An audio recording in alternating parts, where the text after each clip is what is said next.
In the Italian Alps, going back to nature is taking on a whole new meaning. A survival expert is teaching men and women to learn to live like Neanderthals. Special correspondent Malcolm Brabant left his own man cave to watch a couple of guys try to become cavemen.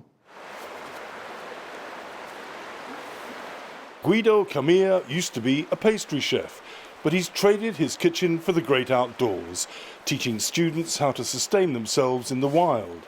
Survival courses exist around the world, but Guido claims he's the first to give weekend survivalists a Neanderthal twist for about $100 a throw.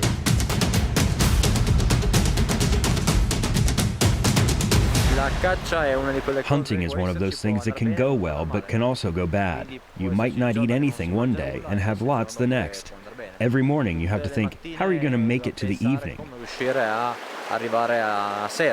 wannabe cavemen belong to a generation that's becoming more environmentally conscious and possibly militant. Luca Bernardi labours in a tyre factory and is desperate to reconnect with nature. I work 6 days a week in a dark, gloomy, noisy place where tension grows on you, completely opposite to these natural places.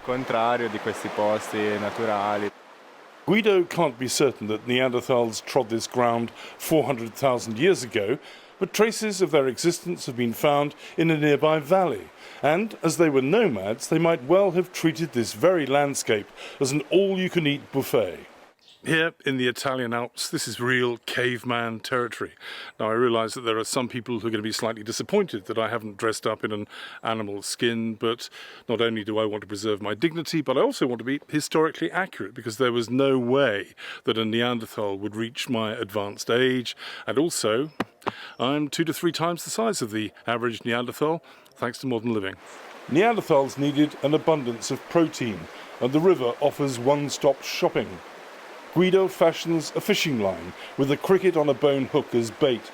And this is an example of primitive ingenuity, a fishing net woven from twigs and leaves. Let's look for a peaceful place to fish. But as Guido lays the trap, chemical engineer Daniele BERNOCCO is not feeling so macho. Going in the water is cold. I know I should go in to get my food. It's a strange feeling. I feel powerless compared to primitive man. But when they check the lures a few hours later, Guido discovers their efforts were in vain. We no longer know animals or nature. We're scared of the woods. Mankind is afraid of this environment as it's no longer his. Living in cities, we have lost total contact with nature. Early man required a fusion of intelligence, muscle power and friction to generate combustion in sawdust, and then to nurture the tiniest of sparks. It takes a couple of attempts before Guido succeeds. The would-be Neanderthals quickly learn how vulnerable they are. They find it impossible to create fire. But there's no shame in that.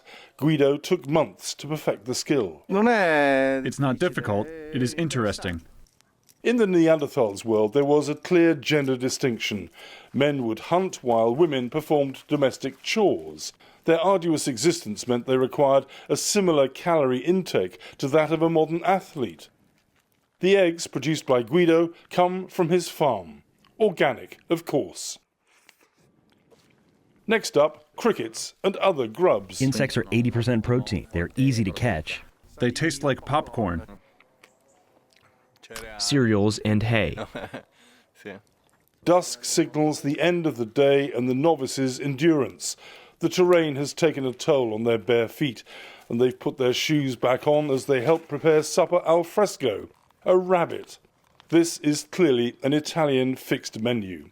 After bugs, bunny. I have learned what my limits might be. I am now aware of what I would avoid, as most probably I would be a failure. I have a lot to learn. I've had confirmation that I like this environment, also as a way of having fun out of it. I feel relaxed. Guido prepares a flat bread. He admits this particular course has been soft and offers tougher adventures where participants go hungry if they fail to catch supper. It's all hard work, which we're no longer used to doing, all manual jobs. At last, the rabbit is done. My grandfather used to say, if you're starving, anything tastes good. It's good, but it's missing salt. If nothing else, Daniel and Luca now fully appreciate the comforts of modern existence. Their deprivation didn't last long. After we left, they headed for the nearest bar, as cavemen are wont to do. For the PBS NewsHour, I'm Malcolm Brabant in Piedmont, Italy. Some of us won't be joining them.